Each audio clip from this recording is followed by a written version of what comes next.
Bonjour tout le monde, bienvenue dans ce 9e épisode d'Hebdo Vélo. Ça commence avenue Henri Ravera à Bagneux.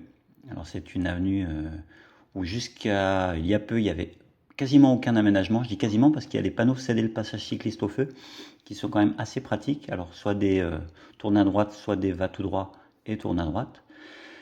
Et ça permet de gagner du temps et d'être en sécurité quand on est à vélo, à certains carrefours. Et voilà que le conseil départemental a pris l'initiative il y a peu, comme vous allez le constater, d'ajouter des bandes cyclables. Ce qui pourrait être une bonne chose, puisqu'il y a peu de rénovation de chaussées.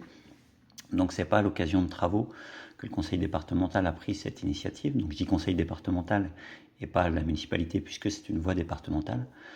Le problème, c'est que ces bandes cyclables ont été réalisées en dépit du bon sens. Elles pourraient être larges, elles pourraient être continues, elles pourraient concerner toute la longueur, sauf que non. Là, par exemple, vous voyez, il n'y a rien.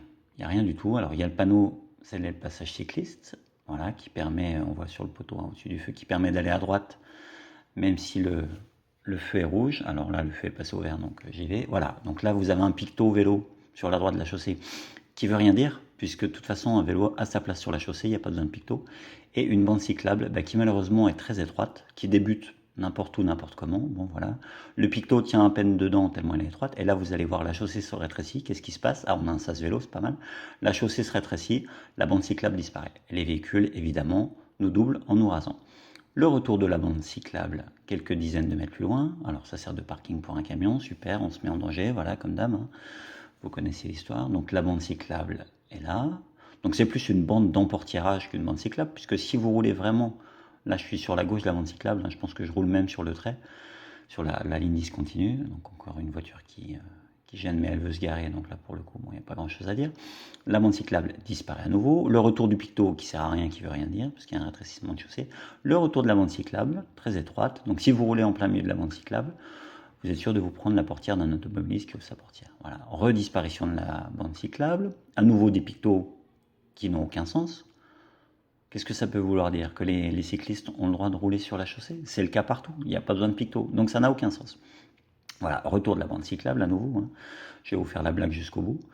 Et dans ce genre de bande, ne circulez pas ni au milieu ni à droite parce que vous allez vous manger une portière et ça peut donner lieu à des accidents mortels. Donc circulez soit à l'extérieur de la bande cyclable, soit sur la ligne discontinue.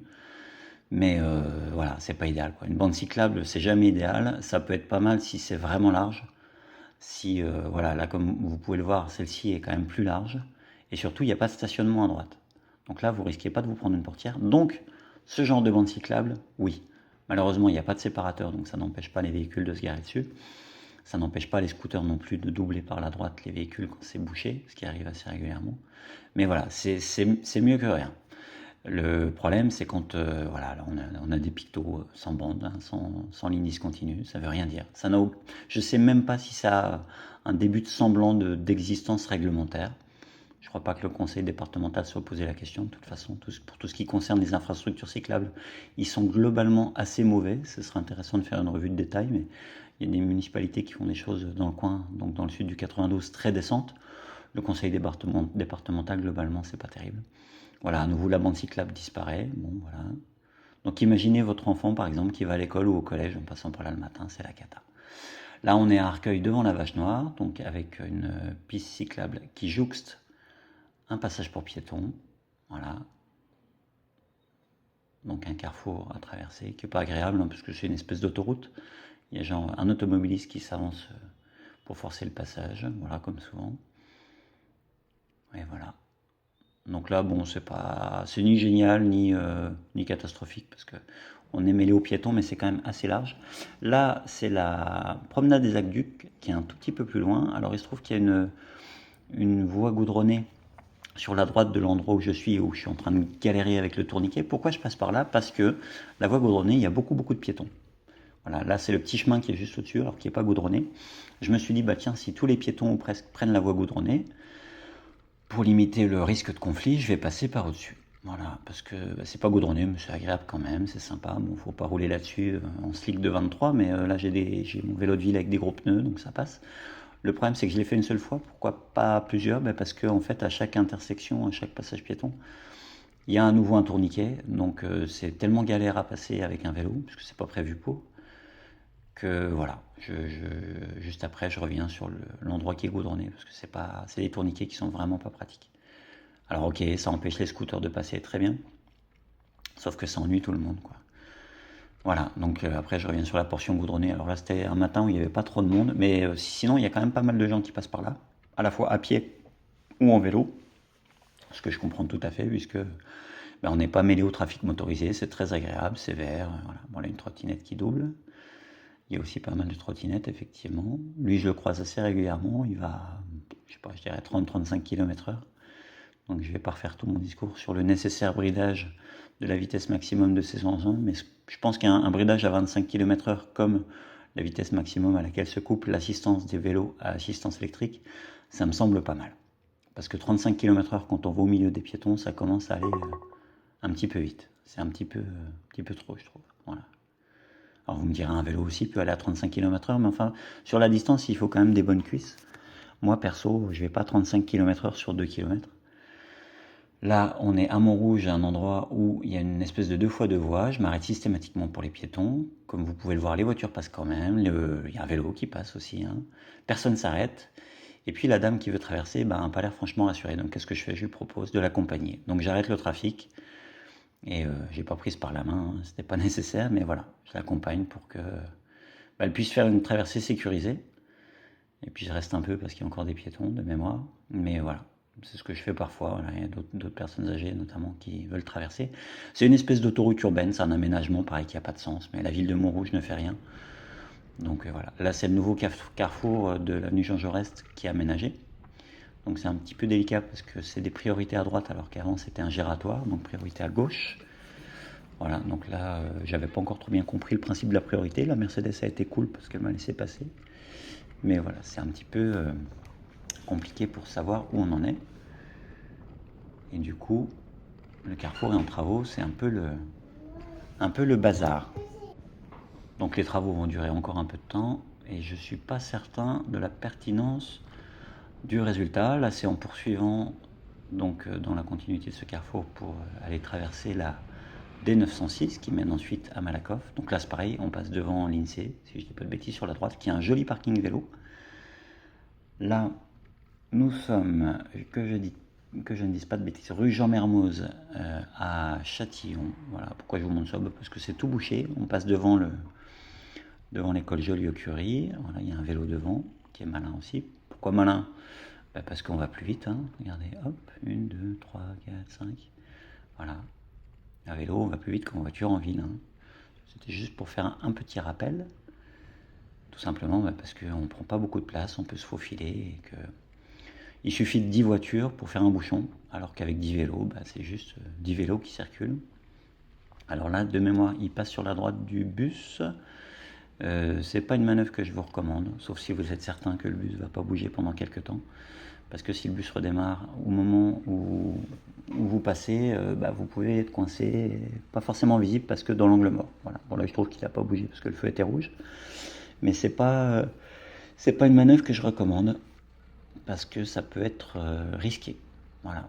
Donc là je suis resté derrière le bus, ce qui n'est pas forcément non plus agréable hein, parce qu'avec la pollution, il y a des bus hybrides, donc le moteur thermique est à l'arrêt. Donc le bus est arrêté, mais il y a encore quelques bus diesel. Et quand on est dans l'échappement, c'est pas super agréable. Voilà, et en plus là pour le coup, il tourne à droite, donc toujours se méfier des gros véhicules qui tournent à droite. Voilà. Même si vous avez la priorité. Comme dit le grand Bilouk, les cimetières sont remplis de cyclistes qui avaient la priorité. Et voilà, et on poursuit. Voilà, un Duke qui double à ras des fesses, tout ça pourquoi? Pour arriver plus vite au feu rouge. En plus, on est à peu près à 30 km/h dans une zone 30, donc il fait un excès de vitesse. Bon voilà, ces manœuvres n'ont pas grand intérêt. Le cimetière parisien de Bagneux, que j'aime bien vous montrer. Voilà, rien de spécial. Là, on est sur l'allée centrale qui est très large. Mais voilà, j'aime bien vous montrer cet endroit, parce que c'est calme, parce que la circulation des vélos y est autorisée. Il y a une ligne droite entre le sud et le nord de 1,2 km. Donc ça vous fait quand même sur votre trajet vélo taf, si vous pouvez passer par là, ça vous fait 1,2 km dans le silence, avec un air qui est quand même assez agréable à respirer. dans le calme, sans aucune mise en danger, parce qu'il y a très peu de trafic motorisé, de temps en temps un véhicule de la mairie de Paris pour le nettoyage, etc. De temps en temps une voiture, parce que les voitures aussi peuvent circuler. Mais c'est pas un bon raccourci à prendre en voiture. Par contre, à vélo, oui. Donc c'est vraiment un coin super agréable. Donc là, on va arriver avenue Marc Zormois à Montrouge. J'étais en train de réfléchir parce qu'il y a un côté qui est Arcueil, un côté Montrouge. Ah, on voit un scout qui a bien grillé le feu rouge, évidemment. Parce que non, il n'y a pas que les cyclistes qui grillent les feux rouges. Et ensuite, on passe sur la piste cyclable bidirectionnelle qui est située au centre de cette avenue. On revient à la Vache Noire avec un utilitaire qui fait quelque chose de très dangereux. Il est stationné devant la piste cyclable et surtout, il masque complètement la visibilité. Voilà, des piétons et des cyclistes. Et c'est vraiment pas terrible. La promenade des Aqueducs, où cette fois-ci, je passe pas en bas, parce que c'est quand même, ça roule mieux, c'est plus agréable. Et puis surtout, il n'y a pas les tourniquets qu'on a en haut. Donc voilà. Tiens, mon copain en trottinette encore, qui est là tous les matins ou presque, comme moi. On a à peu près les mêmes horaires. Voilà. Et puis on finit, Montrouge toujours, avec une trottinette Lime devant, qui faisait un raffut infernal, si je me souviens bien. Moi qui grille le feu aussi. Voilà. Et sur la droite, c'est la rue Horry. Et comme vous allez le voir, il y a une petite bordure.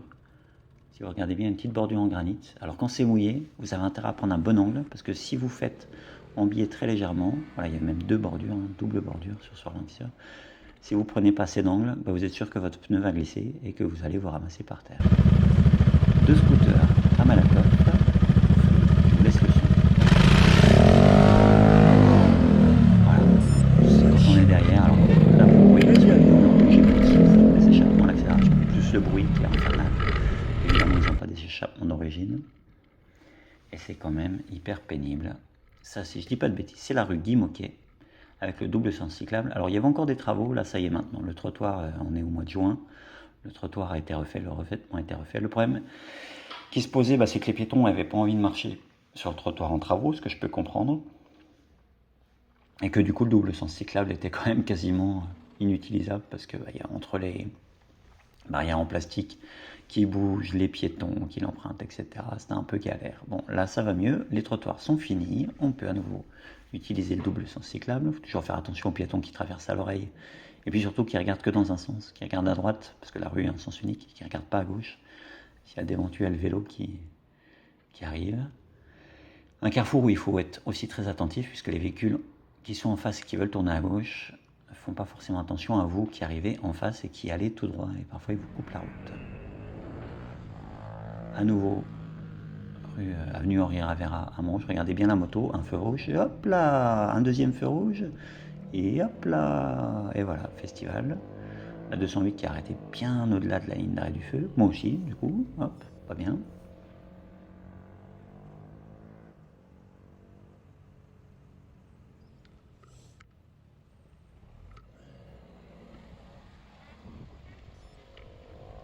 Et je tourne à gauche pour aller en direction du cimetière parisien de Bagneux, que je vous ai déjà montré dans cette vidéo, que je ne vais pas vous remontrer. Voilà, une rue tranquille aussi, hein. Même l'accès au cimetière est assez serein. Il y a très peu de trafic. Donc il y a même, je disais, 1,2 km de traversée tranquille. En vrai, c'est plus que ça, puisque dès que vous êtes ici, il y a très peu de voitures. En tout cas le matin, dans l'autre sens le soir, je sais pas, je passe pas par là, puisque le cimetière ferme à 18h. Et je pars trop tard pour pouvoir l'emprunter dans le sens contraire au retour. Mais voilà, vous voyez ici, il n'y a pas grand monde. Donc en tout, ça fait probablement bien 1,5 km. Là, il y a un camion qui était arrêté, ou qui passait, je ne sais plus. Mais d'habitude, il y a très peu de voitures, très peu de véhicules, très peu de trafic. Donc ça fait bien 1,5 km où vous ne serez pas embêté. Et voilà.